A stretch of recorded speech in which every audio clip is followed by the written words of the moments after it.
Syempre, may batang nakasama. First time lang ni Gio mag-add to cart dito sa SNR.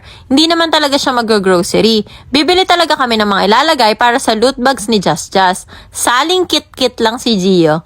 Char. Pagpasok pa lang namin, natuwa na agad sila ate sa kanya dahil sa maliit niyang cart. At kakapasok pa lang namin, may tinuturo na agad. Favorite niya talaga tong banana chips. Yun lang ang hirap dito. Hirap siya mag-add to cart kasi ang lalaki kaya inaabot na lang namin sa kanya. Sa katabi naman, kumuha na din siya ng isang pack na KitKat. Kumuha na nga din pala ako ng 5 packs ng KitKat. Kumuha na din si Gio ng almonds. Tatatlo pa lang yun na-add to cart, puno na agad ang cart. Kumuha na nga din pala ako ng 5 packs ng Toblerone. Habang kumukuha ko, etong si Gio nag-add to cart na pala ng Pringles. 2 Pringles pa nga. Paglakad ng kaunti, nakita naman tong red Pringles kaya kumuha na rin siya. Tinuturo niya tong M&M's pero hindi na namin kinuha kasi sabi namin sa kanya, meron na siya ng almonds. Okay naman sa kanya.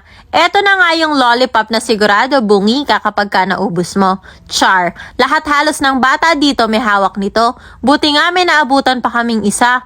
40 pieces lollipops nga pala yung laman niya. Nag-add to cart na din si Gio ng pepero. Kumuha na nga din pala ako nitong Fini Happy Party lollipops. Isa lang yung kinuha ko pero nakita ni Gio kaya kumuha din sila ni Daddy.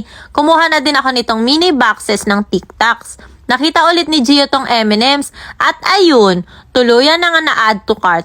Kala ko nakaligtas na kanina, hindi pala. Kumuha nga pala ako nitong Hershey Nuggets. Pero pang sa amin lang to kasi favorite nila ate to. 2 pack ng minis na tong kinuha ko para sa loot bags, 1 pack ng Hershey's Miniatures, at 2 packs nitong mini mix. May ibang flavors ng KitKat kaya kumuha na din ako ng tig-2 ng strawberry at etong mint.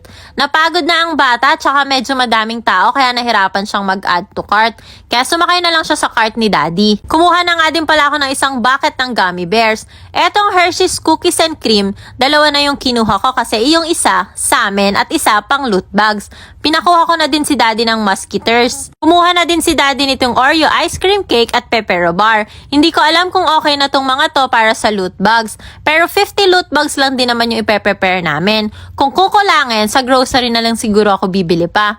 Habang nakapila kami sa cashier, may batang gusto na agad buksan ng big lollipop.